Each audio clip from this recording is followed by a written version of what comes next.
I think some of the things we're talking about today are pretty obvious. I think, you know, they got the Tea Party over here and, you know, us over here. I think we can all agree that saving energy is saving energy, and it's not real wise to transfer all our wealth into the hands of hostile nations. And speaking on the Saudis, I think they're realizing they don't have a whole lot of choice. They're running out of oil, and I don't think we have a whole lot of choice. To just envision the perfect energy source. And I'd like you to shout out what you would like that source to be. Like, not polluting. I'm starting you off. Now it's your turn. Carbon free. Carbon free. What else? Cheap. Come on. Cheap. Okay, Use what the else? earth. What? Use the earth. Using the earth. Okay, good. Ecosystem. I'm sorry? Respect ecosystem. Respecting ecosystems. Yeah. What? Sustainable. Very good. Renewable. Renewable. How about clean? Good. Okay. How about baseload 24/7? Not reliant on the wind or the sun or any other excuses. Okay? That exists. And it's called geothermal energy. And we have in Texas enough geothermal energy underneath the ground that you're standing on to supply not only Texas now, but Texas in the foreseeable future, and possibly even into other states. Does that sound good? Yeah. We have to frame these issues correctly. For instance, this sign says, green energy, foreign oil down. Well, if we don't use foreign oil, does that mean we use domestic coal? No. No. Well, that's what a lot of people think. Because it is domestic. Oil gets sold over to China. Well, It's maybe. true. That when they don't have, it's nothing, it says nowhere that if they do drill offshore, that when they get that oil, that they have to sell it back in the United States. There's a world oil market, so it doesn't really matter where it's drilled. For example, most of the oil from Ecuador comes to the west coast of the United States.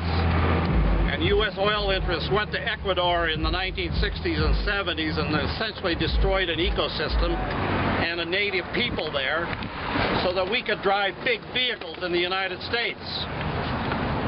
But as Jim Hansen has said, the issue with regards to climate change is mainly about coal.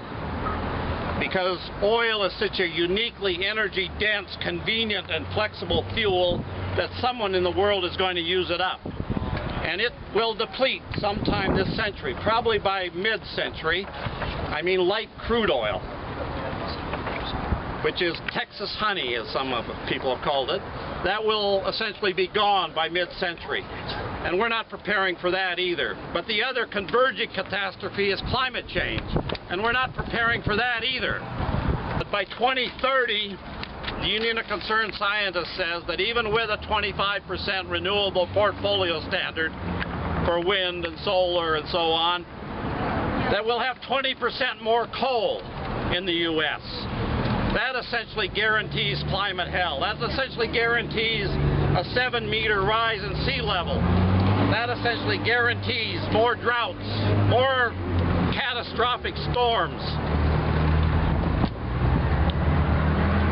And basically it's because the United States, India, and China, who did not sign Kyoto, are building 800 coal plants from the time of Kyoto up until 2012 that will add 5 times the carbon dioxide to the atmosphere than the 143 countries that participate in Kyoto are putting into the atmosphere or taking out of the atmosphere.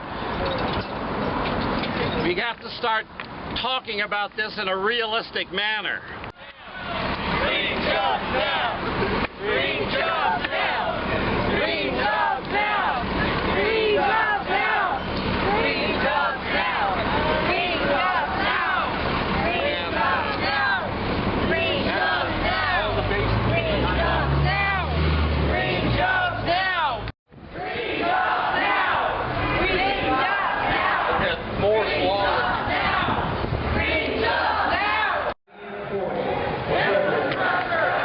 As you already know,